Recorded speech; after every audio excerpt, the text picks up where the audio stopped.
Hey up guys, how are we all doing? Here again with another video. I tell you what, it's been a few days since we had a signing, and I'm kind of at that. When you're in the pub and you think, fancy another one. I fancy another one quite bad, but I've also been thinking a little bit. I've had a few conversations this week with Blues fans, across social media, and just getting the vibe of where everyone's at. And there's a lot of talk. I feel like for the first time this transfer window, the focus really seems to be on the players that we've got rather than the players that we're trying to sign. And it's kind of ended up becoming a debate where, say Blues are in the position now where we've spent 12 million or so. If Ipswich come knocking and say, it's 10 million for JJ if you want it, do we take that? It's not an easy question. I've been thinking about it. You essentially get 80% of your transfer budget back to go out. If you said, here's 10 million, you can go get, 3 more £3 million players and to strengthen the entire squad. I think I'm erring on the side of I'll take that. As much as I love JJ and I'd want him to stay. If 10 million was the price tag, that's a lot of bloody money, that is, guys. And I don't doubt Tom Wagner would see that as just reinvest it. Just put it back in. Just get us out of here one time. I'm kind of erring more on the side of keeping Paik, Miyoshi, Dembele, the other people that look like they've been linked away. I'd keep them just because I don't feel like the money that we get for them wouldn't compensate the loss. But I hope also Birmingham City now seem to be at a point where they can dictate prices. People used to bully us back in the day. I still feel like we got bullied for Jude Bellingham, to be honest, from Dortmund. He's obviously worth more than what did we get for him? Like 12 million, 20 million, something like that. Nowhere near as much as I think he's worth, even by today's standards, because we all knew back then. I know the rest of the world is looking going, God, dude, Bellingham's good now. We knew this years ago, and we got laughed at, do you remember? We said he'd probably win a Ballon d'Or, he could play Champions League football, he could, and everyone laughed at us. We retired the shirt number, which is still a stupid thing to do in my opinion.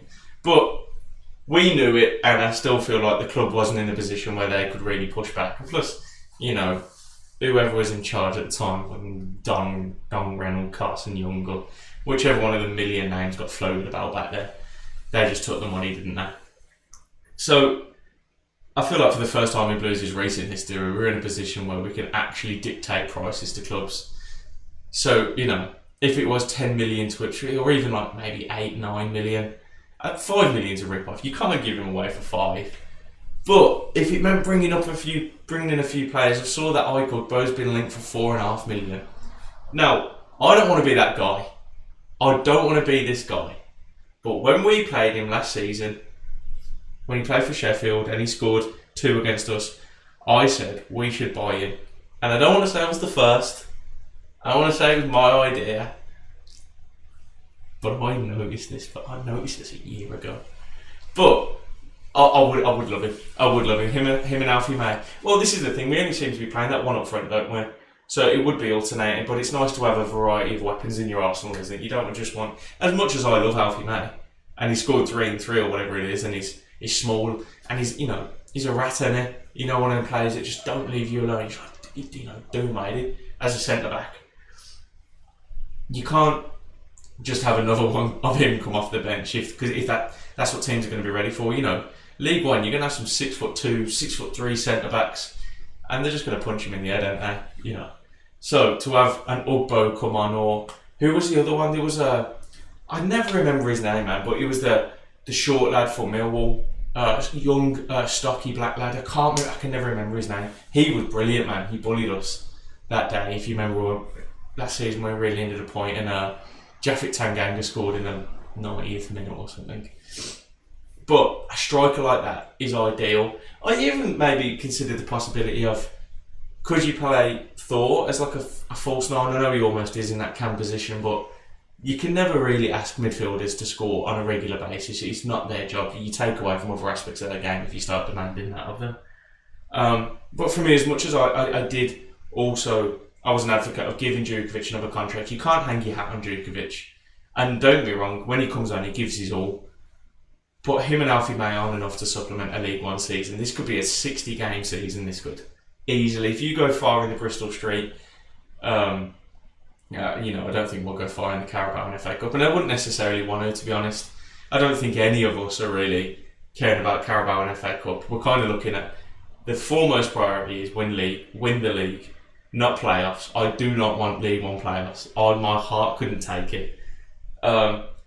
Bristol Street Motors, you think give it a blast because you can put your youth team out. Do you know what I mean? You can put the younger lads out and see how far you can go. Maybe supplement some first team players here and there. And that's a bit of an adventure. You're not going to come up with a Chelsea in the third round. Do you know what I mean? You're going to come up with, you could come up against Chelsea under 18s or under 21s to be fair. But I'm more on the side of I'd give that a little run out for the kids. I wouldn't take the other one seriously, even though you do have to play in them. It's more of an adventure. Do you know what I mean? We just want League One done. But to do these things and to go on these tournaments, you need a host of players. And as good as Jordan James is, you can't ask him to play 60 games. But the 3 players you could buy with the money that we used for him could be sprinkled in and out of there. This is what I'm getting at. I just kind of wanted to get your guys' thoughts and opinions because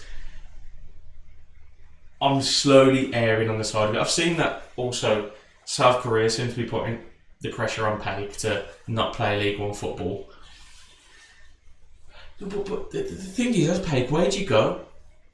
Say you don't get linked with a championship club and you get linked with a team in the French second division, or is that any better? Is that honestly any better? We've seen players from the Eredivisie, Thor, coming over to play League One football. So I'm not saying the standard's good in League One, but there is a certain appeal to it, as shit as it is, let's be honest. And plus, like for the level that we're at, you go there and the facilities and the infrastructure and that, you think, well, it is a League One club technically speaking, but looking around, it's not. This is a team with ambition. Do you know what I mean? Look at the amount of money we're spending on infrastructure and everything. It's not a League One club, even though it is. Let me know your guys' thoughts and opinions. I more just made this video, 1, because I wanted to do a video, 2, because I wanted to have a conversation and talk about it, and 3, because I can smell a transfer. I can smell it, guys. I can smell a hint coming around 6 o'clock tonight. If that happens, I want 100,000 subscribers. I want 1 million likes. 6 o'clock tonight, Blues are going to release a tweet. And then at 6:15, they'll announce a transfer. That's my prediction. Right, guys, it's only a short one. Like and subscribe, all that good stuff. We got so much content coming throughout this season. Just be there for it all. I know I've started the Blues channel at a bit of a weird time at the dying end of last season, but a lot of games, a lot of pre-match, post-match talk, a lot of game content. So yeah, man, drop us a like and a comment. Definitely subscribe. I really appreciate it, man. I've never enjoyed doing YouTube so much. If you look back, I've done YouTube for years and I've never not really enjoyed it, but this is the most I have enjoyed it. So expect a lot more content. Take it easy, guys, and I'll see you with it.